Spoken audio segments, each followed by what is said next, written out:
வார்த்தை ஏதும் பேசிட தோணல வாழ்வே இனி நீ தாண்டி காலம் அது பேசுற மாதிரி நானும் என தாரண்டி மொத்த சன்மம் ஒன்று போக கொஞ்சம் பாரண்டி.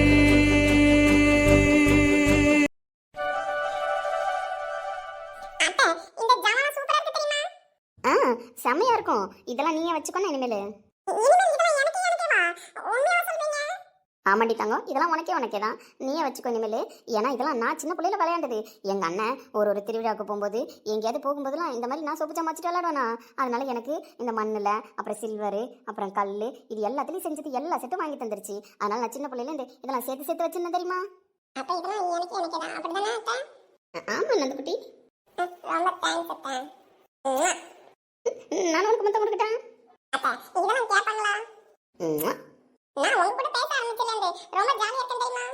நம்ம ஜாலியா இருப்போம். எனக்கு இந்த வீட்டில் உன் கூட பேசினா ரொம்ப ஜாலியா இருக்கு. கண்டிப்பா நீ சமைச்சு கூட உனக்கு நான் பதார்த்தம் கட் பண்ணி தரேன். நம்ம 2 பேரும் சமைப்போம், அப்புறமா சாப்பிடுவோம். அச்சோ, பெரிய மனுஷி எதுக்கு இப்போ தேங்க்ஸ்லாம் சொல்லிட்டு இருக்காங்க? என் தங்கச்சி மாவா ஆசைப்பட்டுட்டா, எடுத்துட்டு வந்து இந்த மாமங்காரன் கொடுக்காம இருப்பானா? நீ விளையாடுறி தங்கம். இனிமேல் நீ என்ன மாமான்னு கூப்பிடு, சரியா? அதே போல அன்பழகி இனிமேல் நீ அத்தன்னு கூப்பிடக்கூடாது, சித்தின்னு கூப்பிடு. ஆமா, உங்க அம்மா எனக்கு தங்கச்சி, அப்பா அன்பழகி என்னோட தங்கச்சி. நீ உங்க அம்மாவா அம்மான்னு கூப்பிடுற, அப்ப அன்பழகிய சித்தின்னு தானே கூப்பிடணும். தங்க பிள்ளைக்கு புரியுற மாதிரி சொல்லணும்னா அன்பழகி உனக்கு அம்மா மாதிரி.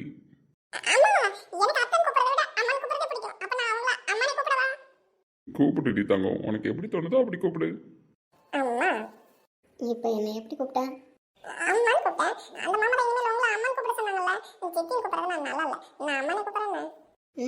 கூப்பிடு, நல்லா இருக்குல்ல. அம்மா நீ கூப்பிடும்போது எனக்கு உள்ள ஏதோ பண்ணுது. நீ அத்தன் கூப்பிட்டதை விட அம்மான்னு கூப்பிடும்போது தான் இன்னும் நல்லா இருக்கு.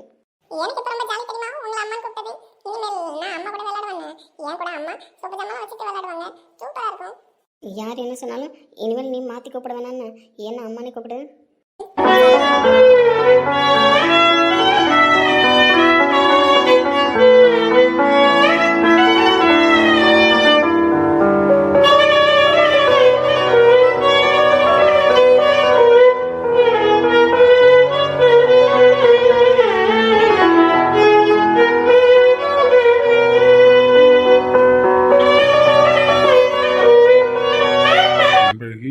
ஏன்டா ஒரு மாதிரி ஆயிட்டா? அண்ணா, நந்துக்குட்டி அம்மான்னு கூப்பிடும்போது ஒரு மாதிரி இருந்துச்சு தெரியுமா. தடவை ஒன்று ஒரு குழந்தை அம்மான்னு கூப்பிட்டுருக்குல்ல, இது வரைக்கும் நீ எல்லா குழந்தைங்க கூடயும் விளையாடுவ. ஆனால் அவங்களாம் இப்படி ஒன்று கூப்பிட்டது கிடையாது. இவன் அப்படி கூப்பிட்டோன்னே உனக்கு ஒரு மாதிரியா இருக்குன்னு. அம்மான்ற வார்த்தைக்கு மதிப்பு அதிகம் இல்லடா.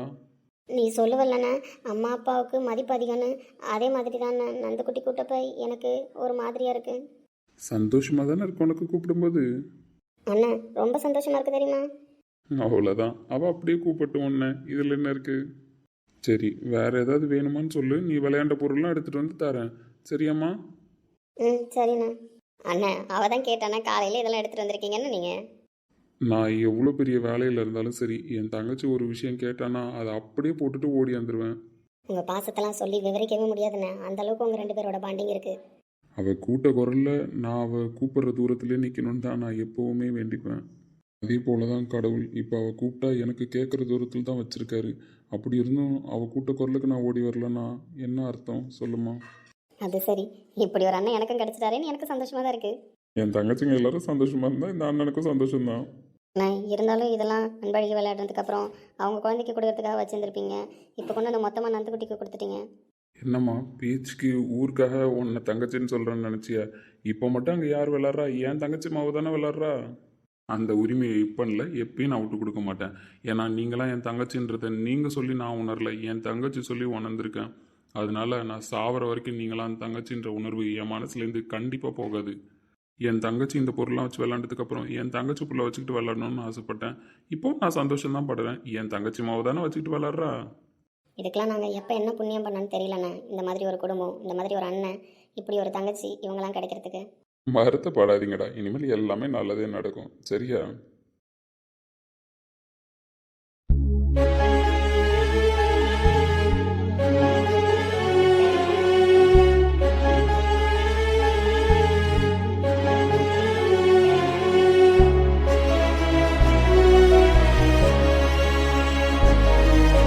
ஏம்மா அன்பழி மாப்பிள்ளை எங்க?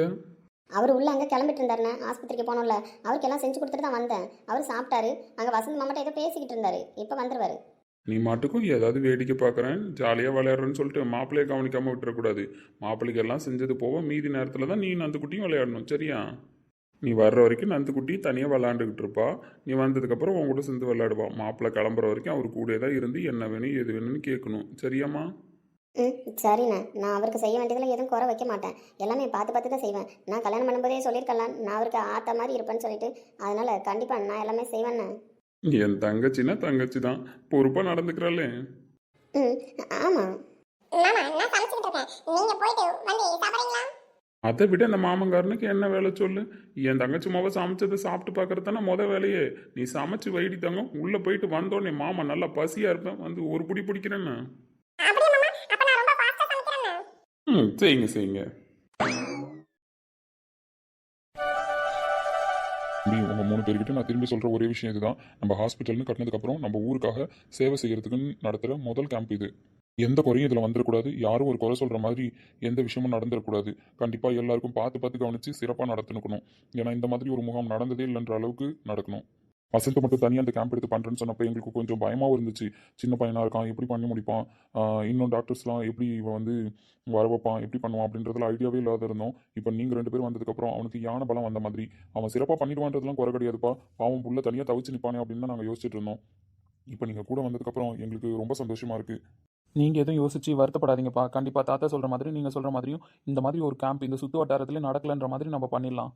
கேம்பில் நல்லா கேர் எடுத்து பார்க்கணும்பா. நம்ம பார்க்கறத பார்த்து வெளியூர் மக்கள் கூட ட்ரீட்மெண்ட்டுக்காக இந்த முகாம் நடக்கிற வரைக்கும் வந்துட்டு போகலாம். அதுக்கும் நம்ம பர்மிஷன் கொடுக்கறதா தான் இருக்கணும். இந்த ஊர் மக்கள் மட்டும் பயன்பெறட்டும் அப்படின்ற மாதிரி இந்த கேம்ப் நடக்கக்கூடாது.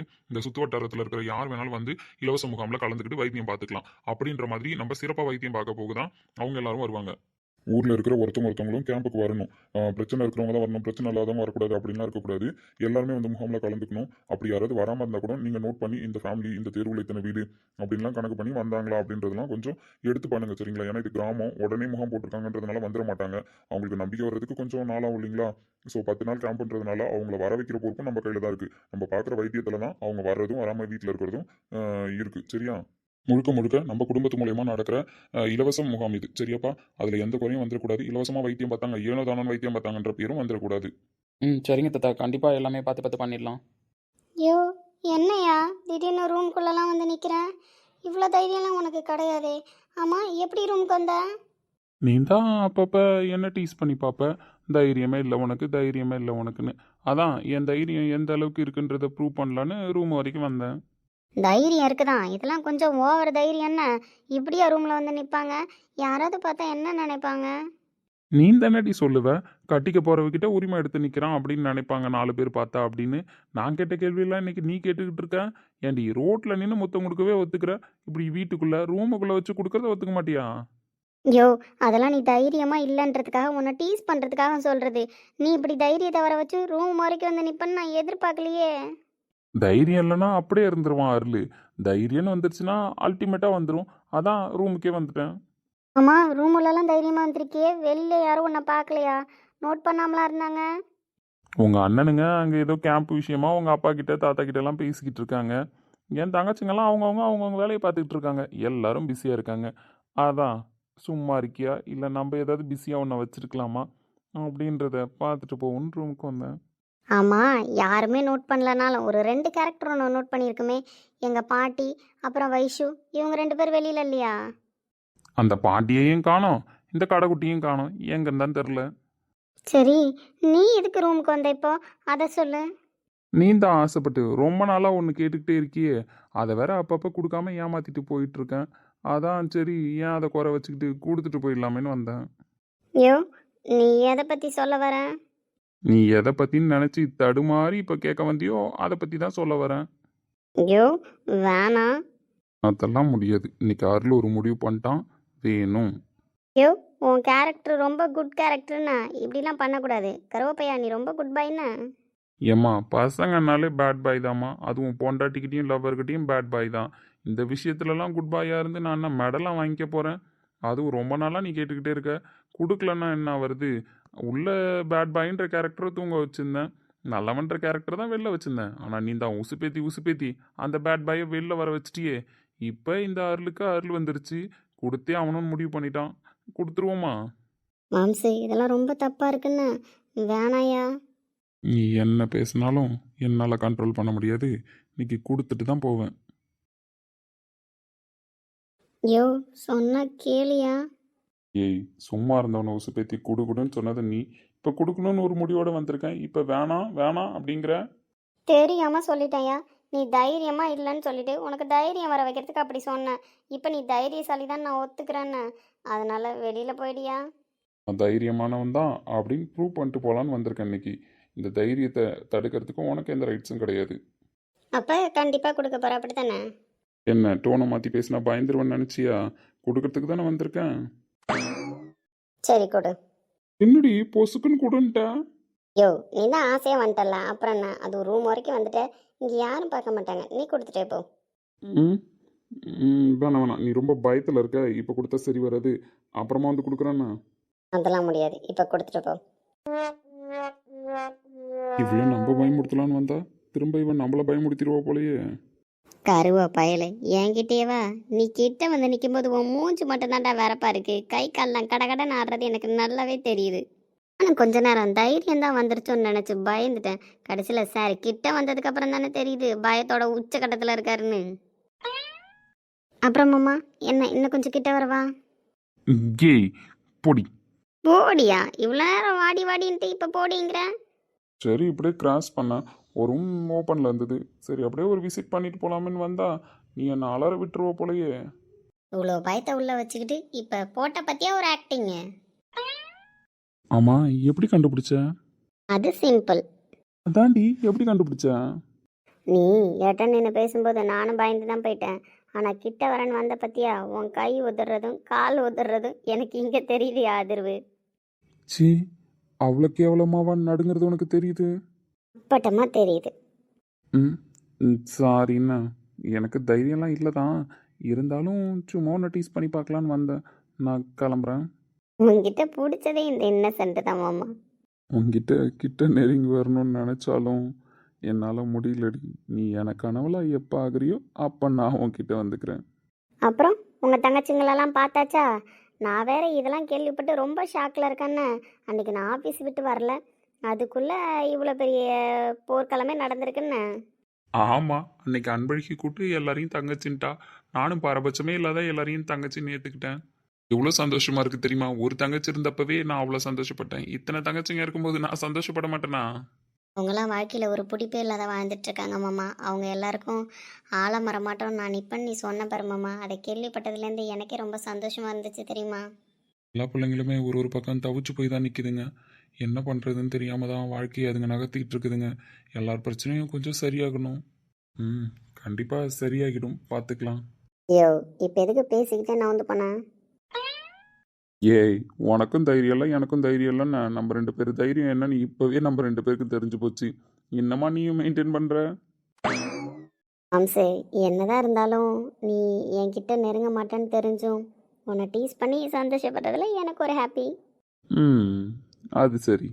ஏன் மாம்சு, ஒரு தங்கச்சி இருந்தாலே கண்டுக்க மாட்டேன். இப்போ வேற 4 தங்கச்சிங்க வந்துட்டாங்க. சுத்தமாக என்ன கண்டுக்க மாட்டேன் போலயே. ஆமாம், கண்டுக்காம தான் இப்போ இவகிட்ட வந்து நின்று பேசிக்கிட்டு இருக்காங்கல்ல. இருந்தாலும் நான் செகண்ட் ஆப்ஷனில் தானே இருக்கேன். செகண்ட் ஆப்ஷன் ஃபர்ஸ்ட் ஆப்ஷன் இதெல்லாம் எனக்கு சொல்ல தெரியாது. நீயும் சரி என் தங்கச்சிங்களும் சரி எப்போவுமே என் 2 கண்ணுங்கன்னு தான் சொல்லுவேன். அவங்க எந்த அளவுக்கு எனக்கு இம்பார்ட்டனோ அதே அளவுக்கு நீயும் எனக்கு இம்பார்ட்டன்ட். அவங்கள எந்த அளவுக்கு நான் விட்டு தராமல் இருப்பனோ அதே மாதிரி உன்னையும் எந்த சூழ்நிலையிலும் நான் விட்டு தர மாட்டேன். உனக்கு எந்த குறை வர்ற மாதிரி நான் வச்சுக்க மாட்டேன். யோ மாமா இதெல்லாம் சரிதான். ப்ரப்போசல்னு ஒன்று இருக்கே, அதை என்னைக்காவது எனக்கு பண்ணியிருக்கியா? கூடிய சீக்கிரம் பண்ணிடலாம். அப்போ அக்ஷயாவை லவ் பண்ணுற? லவ் பண்ணுறேனா? நான் லவ் பண்ணுறேன்னு உங்ககிட்ட சொன்னேனா? இப்போ கூட நான் லவ் பண்ணலையே, அத்தை மகன் மாமா மகன்ற உரிமையில் விளாண்டுட்டு இருக்கேன். யோ இப்போ என் கையில் மட்டும் ஏதாவது கிடைச்சதுன்னு வச்சுக்கோயேன், அவ்வளோதான். நீ அருளி எஸ்கேப்.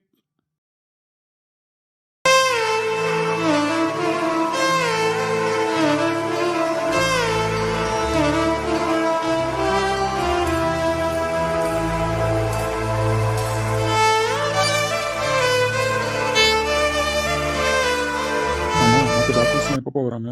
மார்னிங்கே வர வேண்டியது கொஞ்சம் லேட் ஆகிடுச்சுப்பா. ஈவினிங் இல்லை நைட்டுக்குள்ளே வந்துடுவாங்க. நம்ம நாளைக்கு ஒரு நாள் விட்டு நாளானையிலேருந்து ஸ்டார்ட் பண்ணிடலாம். சரிப்பா, வர்றவங்களுக்கு எல்லாருக்கும் எந்த குறையும் இல்லாமல் பார்த்துக்கோங்க. அவங்களுக்கு எந்த மனசு கஷ்டமும் வரக்கூடாது, ஊரில் இருக்கிற மக்களுக்கு எந்த மனசு கஷ்டமும் வரக்கூடாது. சரிங்க தாத்தா. அவங்க தங்கத்துக்கான வீடெல்லாம் ரெடி பண்ணிட்டியா? வசதிலாம் எப்படி இருக்கிறதுல? வேறு ஏதாவது வேணும்னா எக்ஸ்ட்ரா நம்ம பண்ணணுன்னாலும் பண்ணிடலாம். அதெல்லாம் இல்லைப்பா, நான் ரெடி பண்ணிட்டேன். அந்த வீடு அவங்களுக்கு போதும் தங்கறதுக்கு.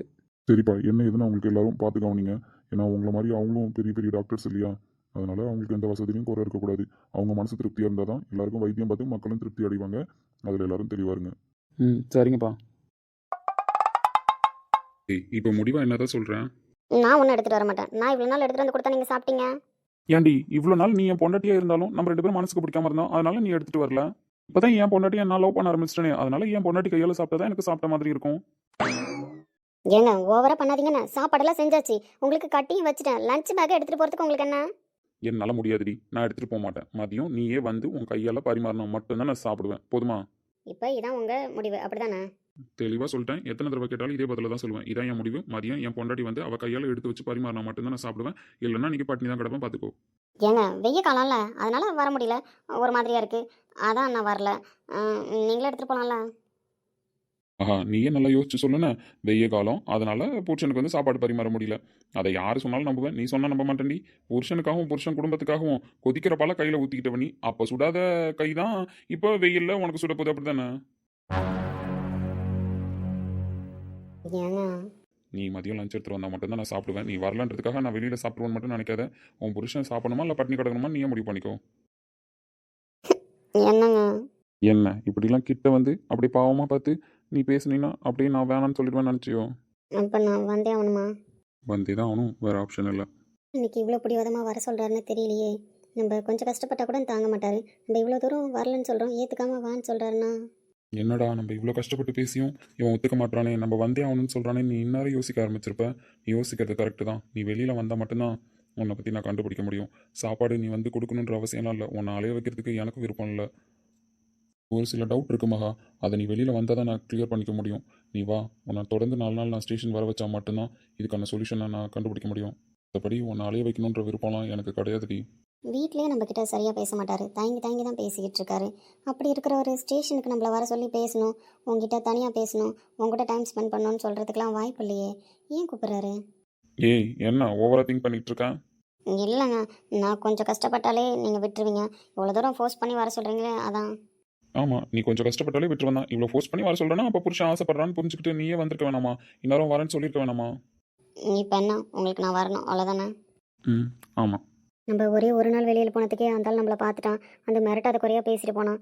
அதோட விளைவில் தான் பால் கொட்டினது எல்லாமே. இப்பயும் வெளியில் வந்தால் அந்தால பார்க்குற சுச்சுவேஷன் வந்துட்டு நான் என்ன பண்ணுறது? இவர் வேற பிடிவாதமாக வான்னு கூப்பிட்றாரு. என்னடி வருவல்ல? அதான் உங்கள் விருப்பம்னா நான் எதுவும் சொல்லலைங்க. கண்டிப்பாக வரேன். அதை கொஞ்சம் சிரிச்சுக்கிட்டே சொல்லலாண்டி. கண்டிப்பாக வரேன், போதுமா? இப்போ தான் அஸ்வின் பொண்டாட்டி அழகாக இருக்கா. அழகாக இருப்பா. அப்புறம் போலீஸ் மட்டும் ஏன் ஹிட்லர் மாதிரியே நிற்கிறீங்க? சிரிக்கலாம்ல. பொண்டாட்டி சிரிப்புக்காக வெயிட்டிங். இப்போ தான் பொண்டாட்டி சிரிச்சிட்டாலே, இதுக்கப்புறம் அஸ்வினுக்கு சிரிக்கிறதுக்கு எந்த பிரச்சனையும் இல்லை, சிரிச்சிடலாம்.